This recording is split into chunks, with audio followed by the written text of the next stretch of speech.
Welcome to the Featured Anime Podcast. I am your host, Jack. And I'm Rick. And today we are going to be talking about KonoSuba Season 1 and 2. Now, last week we had talked about just doing Season 1, but came to the realization that we really should do Season 2 at the same time, mainly because it ties in really closely into each other for the two seasons, and each one's technically only 10 episodes with 2 OVAs, so that gives you a 22, which isn't too long.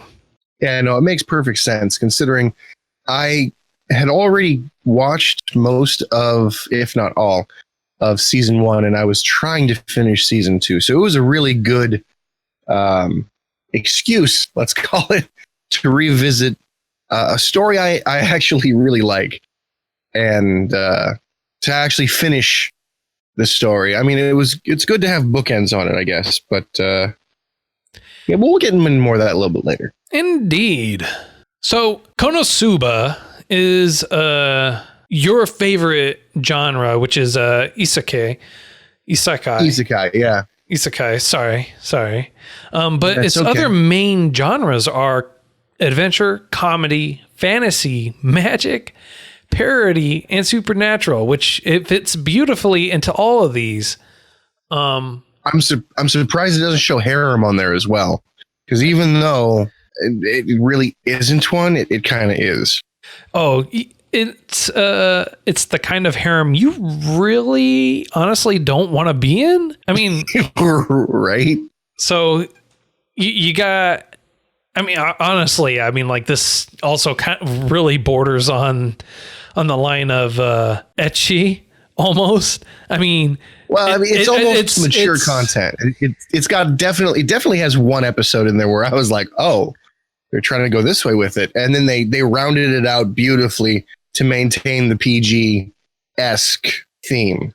Yeah, I feel it's PG-13 for those here in the States. That means you got to be 13 to watch this, but I would argue you should probably be a little bit older than that. Yeah, you won't really get all the references otherwise. Yeah. But so to flesh this out a little bit, you start off as just your average Joe, right? And you get killed. Go figure. And you're in front of this goddess who you're like, oh, okay, cool. And she's easing you into stuff. And like through it all, you're like, this is kind of weird, because usually when this happens, you have a very kind god. And she starts off super duper kind. And can't help then but laugh. She can't help but laugh. And how he died, he's not technically killed. He just drops dead from a heart attack from stepping outside for the first time in like days. I'm being nice to this main character only because nobody else is. Well, I mean, honestly, the guy's like, everyone calls him like he is. He's a perv. Like, pure and simple, the dude's a perv. A shut-in, neat, NEET perv. And the god is, of course, relatively good looking, and he's got it in his head like, hey, it might not be a bad afterlife. And she explains that because of his circumstances, he's going to be reincarnated into a new world, and she needs his help to destroy the demon lord. Actually, your perfect mythical. Yeah, because of the situation and how he died, she's giving him an ultimatum. She gives him a choice. He can be reincarnated back in Japan and not remember anything at all, or because this other world, no one wants to be reincarnated into it, he can be reincarnated there with this current age, memories, and thoughts, with the language on how to read and write it and speak it being automatically downloaded into his head. And so that's the choice. And he can take basically one thing of his choosing with him, as long as it's within specific parameters. Yeah. And the parameters are essentially whatever he can think of.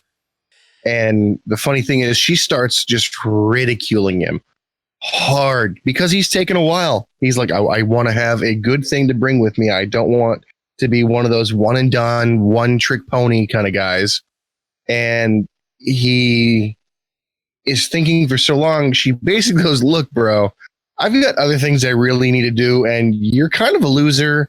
I might catch your loserness just by being around you. And she just ridicules him to the point of just, you start to feel bad for this guy. And then he got a gleam in his eye and he points at the things and then he points to her and says, I want to take you with me. And she goes, that's not possible. And then you hear another voice go, something to the effect of, now that you've chosen what you want to take with you. And basically if this were a game, the send-off was initiated. After you choose your weapon, then you go through the automatic story of, thank you for choosing it. Your now quest shall start and all that stuff. And she's protesting the entire time. She goes, wait, no, he can't do that. That's not, no. This is not right. You're not supposed to do this. No, I don't want to leave my cushy lifestyle. Oh yeah. It's beautiful. And they start off in the beginning, basically beginning level for everyone. And the main character, her name, the other main character, aside from Sato or Kazuma, is Aqua. And then you are introduced to another main character, Megumin. And then you have Darkness. All four are basically useless all the way throughout. Darkness is a masochist. A big one. Hardcore masochist. If you've never seen the show, think a pretty much a model of a blonde woman with almost perfect proportions who just likes getting into trouble and taking punishment. And you're like, okay, sure, I guess you have the woman who's a masochist in your group. And of course, she acts as the tank, basically the one with the highest health and the best armor, which really doesn't ever help her because that just is I don't know if you want to call it a hindrance to her accepting pain or something like that. But he realizes immediately that if she's in his party, he's going to have a problem. And Megumin is an arch wizard. He's like, okay, I might be able to work with this. She's got some firepower under her belt that will eventually benefit me. We can make this work. Only to find out that she's got, again, a glass cannon, a super flaw. She can only use her magic once a day. And she won't invest into any other magic other than one explosion. And that's it. And then finally you have Aqua, the goddess that he took with her. And she is basically useless across the board and constantly attracts undead to her like it's no tomorrow. And she is a major alcoholic. Oh, yeah, bad. She starts drinking hard. But she does have one thing going for her. Her experience points are maxed out. You find this out, I think, episode 3 or 4. Episode 1. And what you learn is Kazuma's intelligence and luck are basically maxed out. But everything else is like normal or average. Whereas for her, everything but intelligence and luck is maxed out. So, and she's an arch priestess or something like that. That's what her listing is as. His intelligence, might be really high, but his luck does nothing. He gets through every situation, not by dumb luck, because if he was lucky, he would have been able to die. No, he does die. All this. He keeps dying. Aqua keeps reviving him and bringing him back. Like, no, you can't leave me here. We gotta. Her whole thing is, we're stuck here until you beat the Demon Lord. So you need to beat the Demon Lord so I can go back to my life. Exactly. And so she keeps reviving him every time he dies. And he just wants to die. He's like, why can't you just let me die? He's even said he wants to die a few times. Oh yeah. And there's another god when you die in this world, Eris, that she was like, hey, I can give you, a decent life when the world you came from, you've kind of had it tough. Both sides of it. We can make you be born in a wealthy family. And he's like, well, I hate to look a gift horse in the mouth, but could you like have me live next to a beautiful woman or a girl who will turn into a beautiful woman? We had kind of a childhood romance that blossoms into something. And she's like, oh, absolutely. We can definitely do that. So just walk over here and accept the afterlife. And then Aqua's like, you better not get your ass over here. You will be reborn whether you like it or not. It just sets the stage all the way across for how it is all the way through, because they constantly keep getting into shenanigans where you question like why they're even able to get out of it, or people are giving him praise or saying, oh, you're great, you're wonderful, this and that, oh, you're so brave, and he's like, I am so sorry, it is our fault this is happening. Mm-hmm.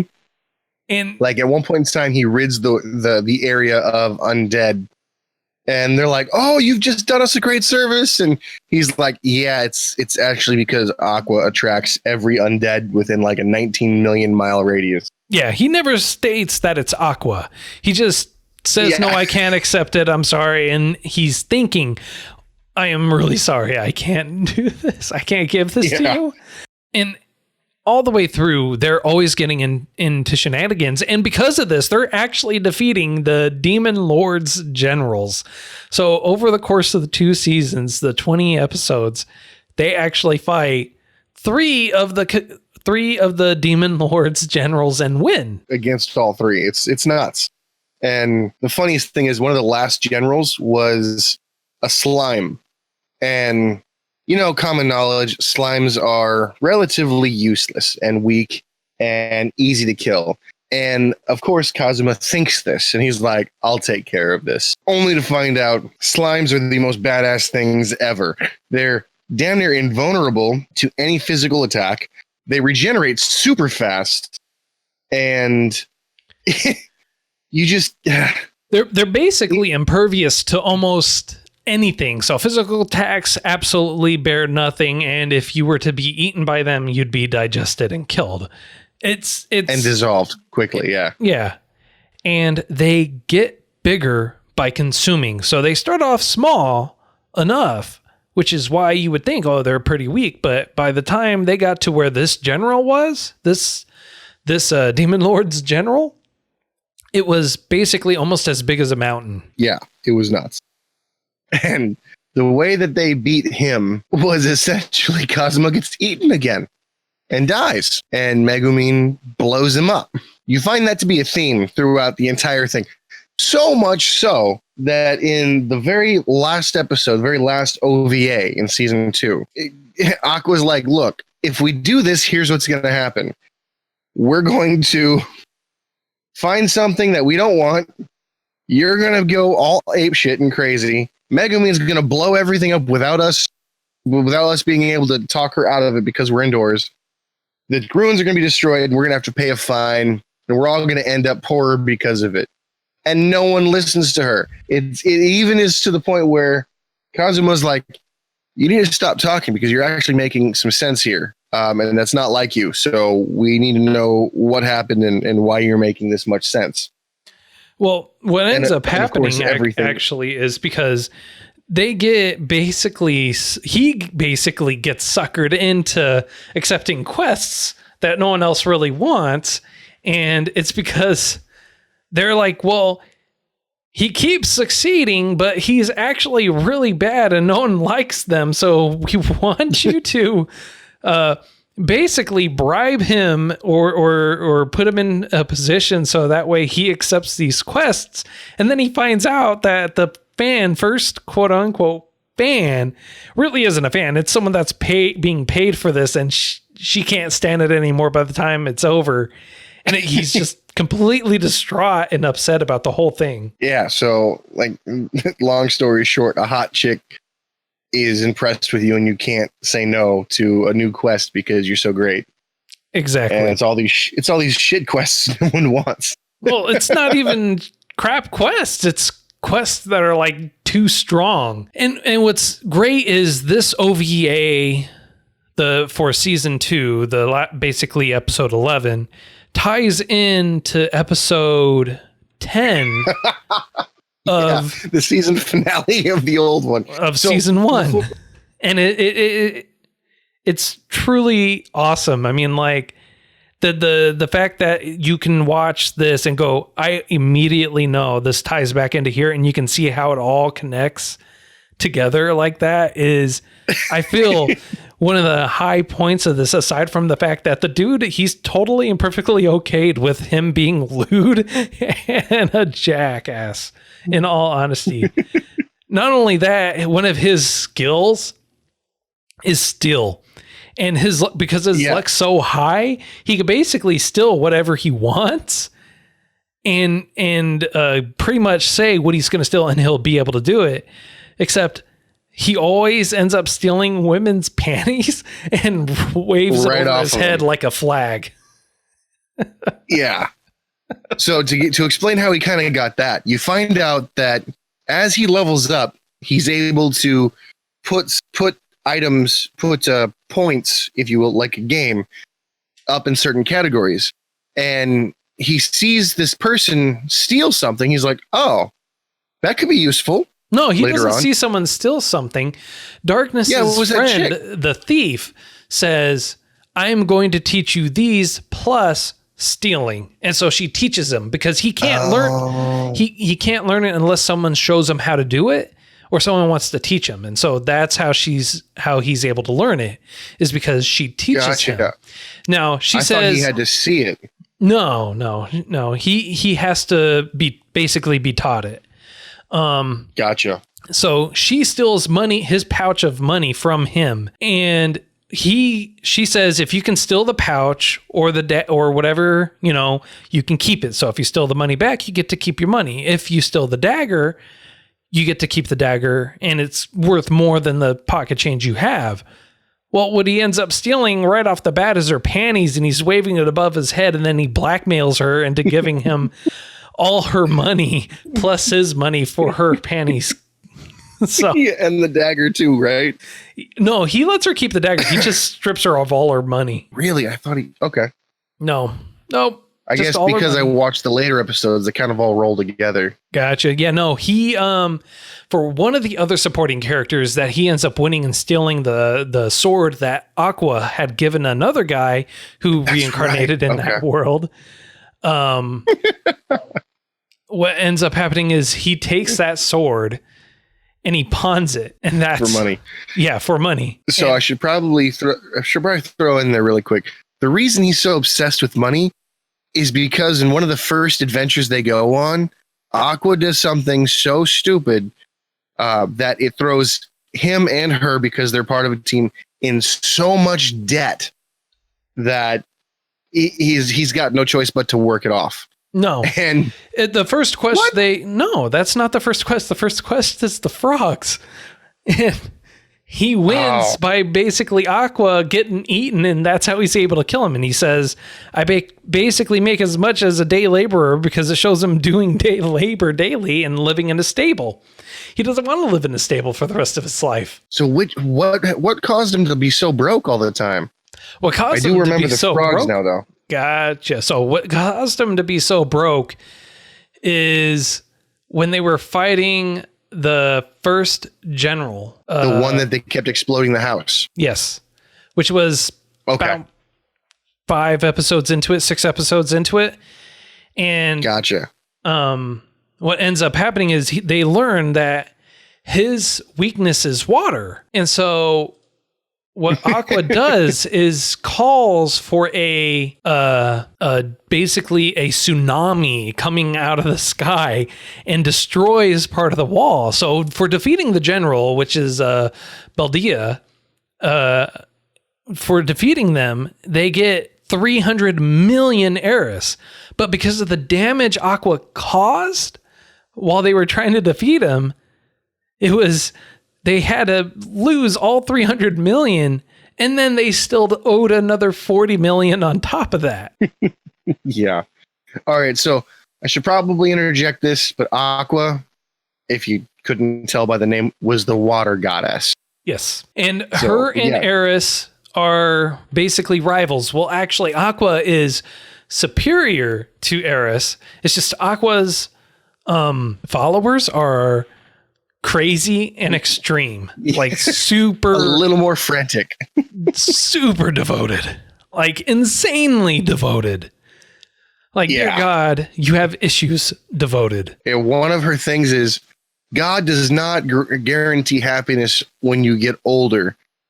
So make sure you have happiness now in case you're unhappy older. Yeah, exactly. And one of her chants that she helps one of her followers learn is Eris pads her bra, or Eris uses pad, because one of the biggest things that she hates about her rival is that she pads her bra to make her boobs look bigger. And it's very funny because her rival has a much sweeter personality, much more genuine personality, and a larger following, just kinder too. Overall. Yeah, and a much larger following. The only reason that Aqua is stronger is because her followers, if you will, are more, as you said, frantic. It's quality over quantity when that comes to it. Yeah. So they're all basically psycho. Oh yeah. Like it's so funny because there's even this little kid. It's so sad. This little innocent kid is like, I need help finding somewhere, and he falls over and he looks pitiful. And of course, Kazuma helps him up, and he's like, "Wow, you're so great. What's your name?" And he's like, "Oh, I'm KonoSuba." And the kid goes, Kazuma, not KonoSuba. Sorry, Kazuma. Kazuma. He says, "My name is Sato Kazuma." He's like, "Oh, yeah. Well, that's great." And then Darkness tells her name to the girl, and she goes, hands Kazuma the paper and says, "Could you spell that for me?" And he's about to write on the paper that basically says he's a follower of Aqua, and he just loses his mind and rips it. Like, you come to this town, you are constantly bombarded by you should join, unless you're a follower of Eris, in which case they turn around, walk away spitting. They spit and they throw rocks and they just destroy you, which is, funnily, Darkness's favorite activity when she's there. She holds out the crest showing that she's an Eris follower everywhere, and she's going, I don't understand why these people are being so nice to me. It's awesome. And everyone else is looking like you get trash thrown on you. They spit at you. They just test you. And you're like, this is okay. Yep. And it's just so funny. But jumping to the middle of it, in season 1, I'll just do a quick gloss. Well, you're actually probably better at those than I am. All right. So at the very end of season 1, when they basically destroyed this destroyer, this ultimate beast, it ends with Kazuma basically being told he's being arrested for a terrorist activity. And this is because he had a particular piece of material manifest at a duke's or some royalty's house that ends up blowing up.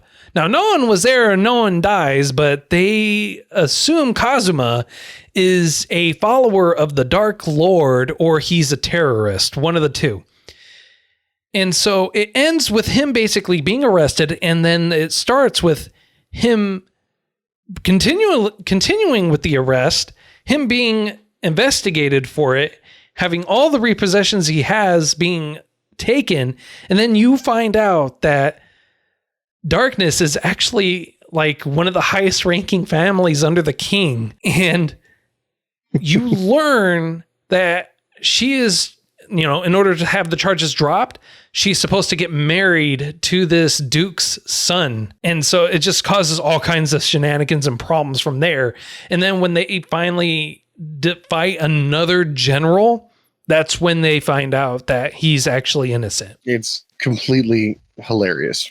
It is funny and shenanigans because during the basically last episode when she's trying to turn down the duke's son for the marriage because she doesn't want anything to do it. Kazuma keeps stomping on her dress, causing her to fall, shooting cold at her because he can use ice magic and doing all kinds of stuff. And then they get into a point where her clothes are ripped and she's fighting, and the the Duke's son is just beating her and she's enjoying it. And he's like, I can't do this anymore.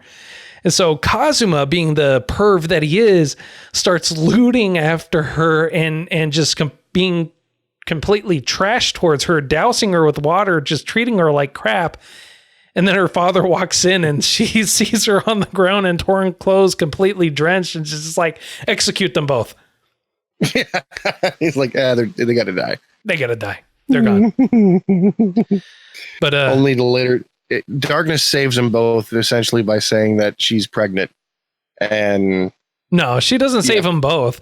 She doesn't know that the knight's going to say, or the Duke's son rather, is going to say, I'm going to call off the wedding because obviously those two have great chemistry and I can't match that. And so she wakes up and takes the opportunity to say, I have Kazuma's baby in my belly. We can't get married. And so it causes all kinds of confusion. And then the Duke is like, you know what? They can live, but I'm so happy my baby's having a baby. Yeah. And that's kind of the last moment they touch on that. And the only moment, really. So given everything, on a scale of 0 to 5, how would you rate it? You know, just because it made me feel good after the downer of anime we had to watch last week, you know what? No, I'm comfortable giving it a 5. Yeah, first perfect. It did exactly what I wanted it to. It did and it stayed true to the anime, gimmicky as it was. I enjoyed it. I enjoyed it thoroughly. This has rewatch value. I mean, obviously, I watched season 1 multiple times. Yeah, the characters stayed true to their original form, and I really enjoyed the last episode tying into the first boss. So, yeah. All right. Solid 5. Solid 5. How about yourself? I give it a 5 as well. All the same points across. They don't hide the bad animation. In fact, they make it a focal point for some of it, and it just makes it all the funnier when you see the bad animation, because it just accentuates that comedic value that it plays to. I am hoping now, at the time of recording this, it is July. Next month in August of 2019, there's a movie coming out for KonoSuba.